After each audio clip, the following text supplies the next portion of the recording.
જય સોમનાથ વિદ્યાર્થી મિત્રો, આપણે નેટવર્ક અને જંક્શન ભણ્યા. નેટવર્ક એટલે જટિલ જોડાણ.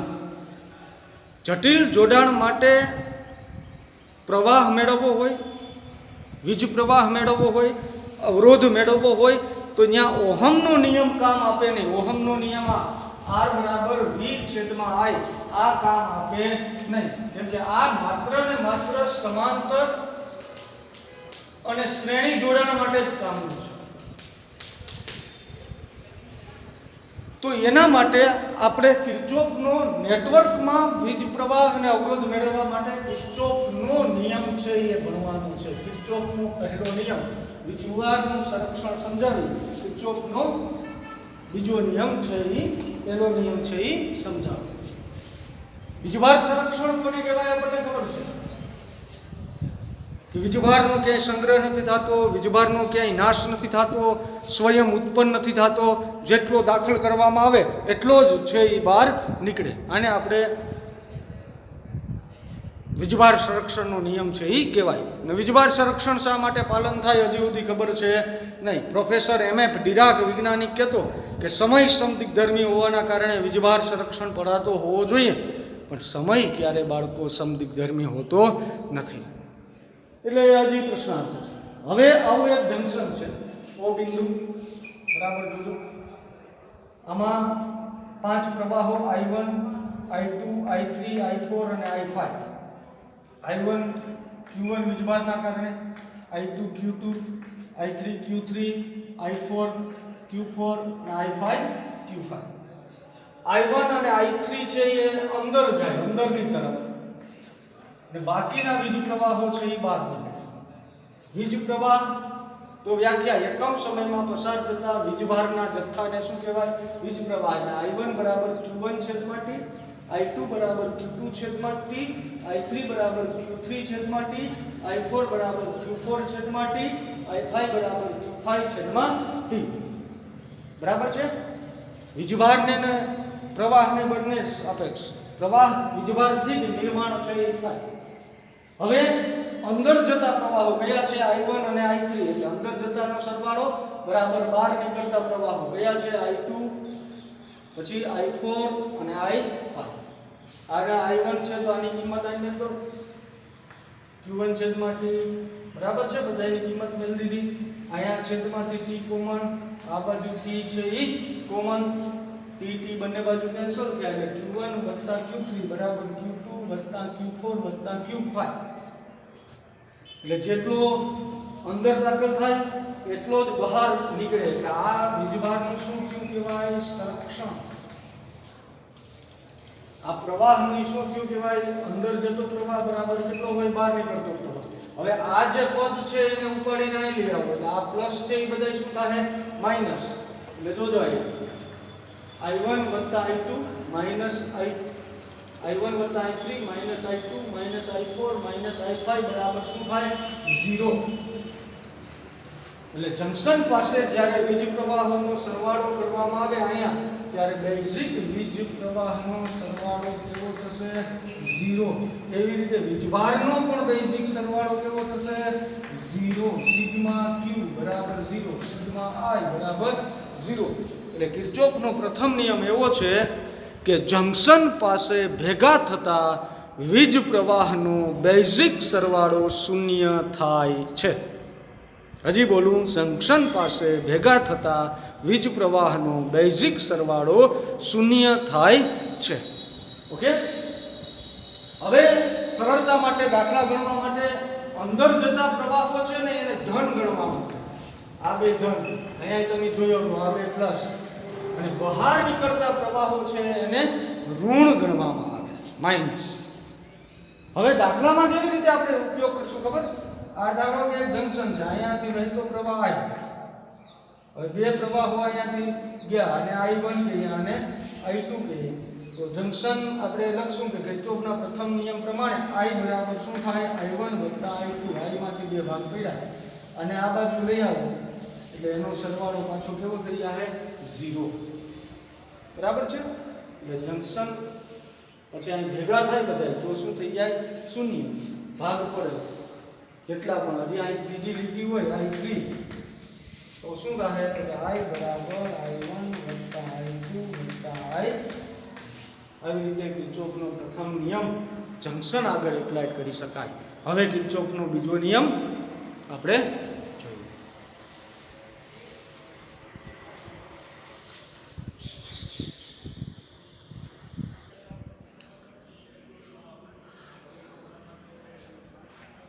કિર્ચોફનો બીજો નિયમ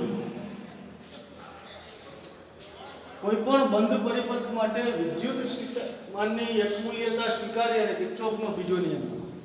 તો MCQ ઘણી વખત પૂછાય કે કિર્ચોફના બીજા નિયમનું મૂળ ઉર્જા સંરક્ષણમાં છે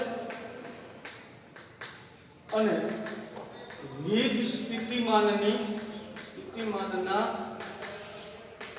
એક મૂલ્યતાનો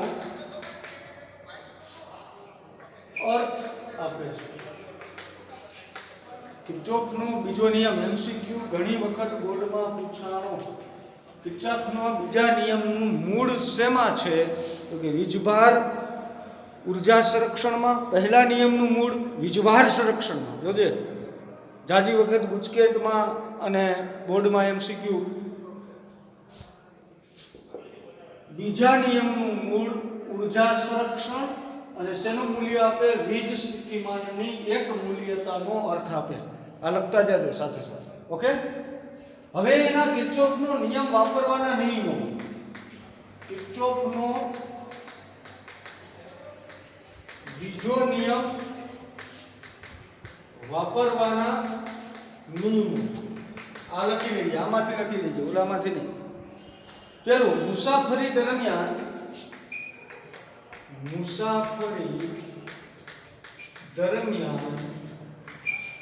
પ્રવાહ સામે મળે તો ધન અને પ્રવાહની દિશામાં તો ઋણ. પ્રવાહ સામે મળે તો ધન, પ્રવાહની દિશામાં જાય મુસાફરી દરમિયાન તો ઋણ. બરાબર છે. બીજું, મુસાફરી દરમિયાન લખતા જજો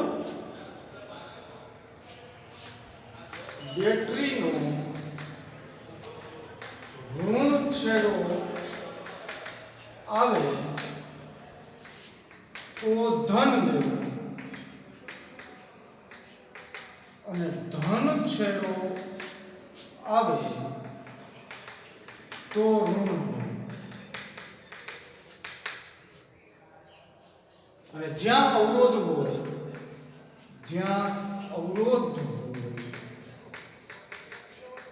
ત્યાં વીજ સ્થિતિમાન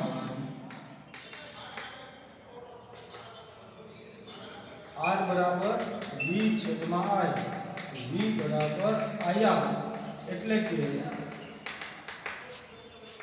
I into R લેવું. I into R વીજ સ્થિતિમાનનું જ મૂલ્ય આવશે. IR છે ત્યાં લખો. આટલા નિયમો મગજમાં બેહી જાય, એટલું વસ્તુ મગજમાં બેહાડે. કિર્ચોફનો નિયમ જંકશન માટે જ વપરાય. બરાબર. એનું મૂળ શેમાં છે ઉર્જા સંરક્ષણમાં. શેનું મૂલ્ય આપે વીજ સ્થિતિમાનના એક મૂલ્યતાનું મૂલ્ય આપે. કિર્ચોફનો બીજો નિયમ વાપરવાની સંજ્ઞા. મુસાફરી દરમિયાન પ્રવાહ સામે મળે તો ધન, તો આ ગુણાકાર છે ધન લેવું. પ્રવાહની દિશામાં તો ઋણ. બેટરીનો ઋણ છેડો આવે તો ધન લેવું અને ધન છેડો આવે તો ઋણ લેવું. અને જ્યાં અવરોધ દેખાય ત્યાં કયો ગુણાકાર લઈ લેવો I into R. બરાબર. હવે વાપરીએ. આ જંકશન માટે આપણે વાપરીએ. સમઘડી દિશામાં ફરો, વિષમઘડી દિશામાં ફરો.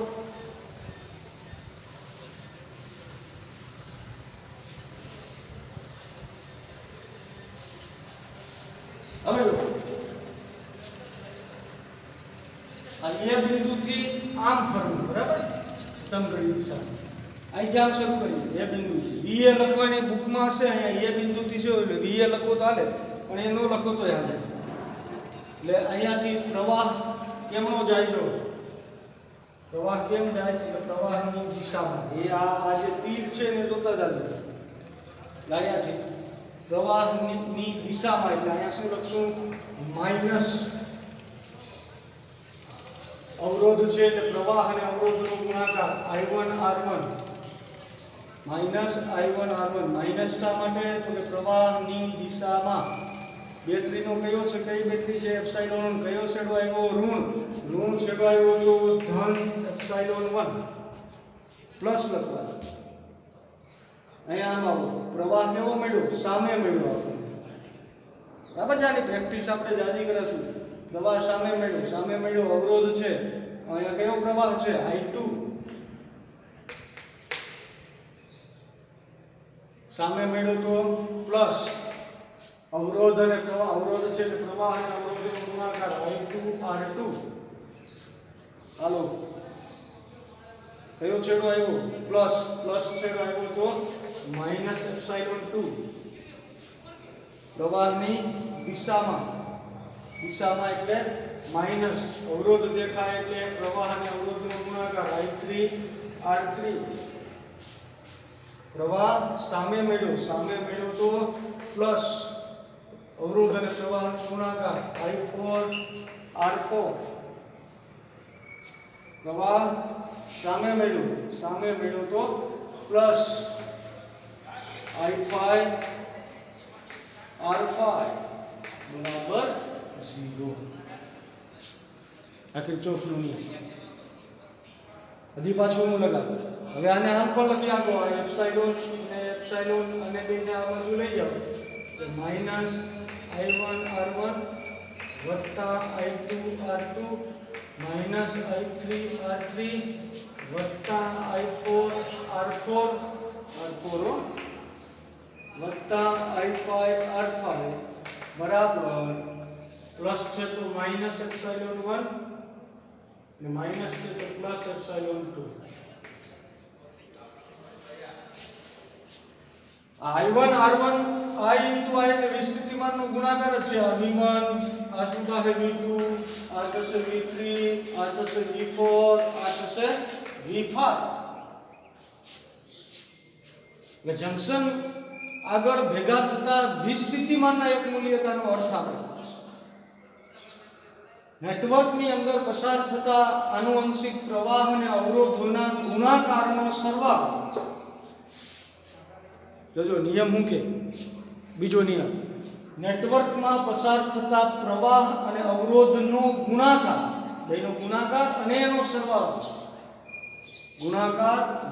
સરવાળો નેટવર્કમાં લાગુ પાડેલા વીજ સ્થિતિમાન જેટલો હોય આ એપ્સિલોન અને એપ્સિલોન નેટવર્કમાં શું લાગુ પડ્યું વીજ સ્થિતિમાન લાગુ પડ્યું એ થોડોક અઘરો છે યાદ રાખવાનો એટલે જોજો નેટવર્કમાં લાગુ પડેલા પ્રવાહ અને અવરોધના ગુણાકારનો સરવાળો ગુણાકાર કરી સરવાળો નેટવર્કમાં લાગુ પાડેલા વીજ સ્થિતિમાનના તફાવત જેટલો હોય છે હજી આપણે આ બાજુથી નિયમ લગાડીએ આ બાજુથી તમને મજા આવે મુસાફરી તમે ગમે એમ કરી આપો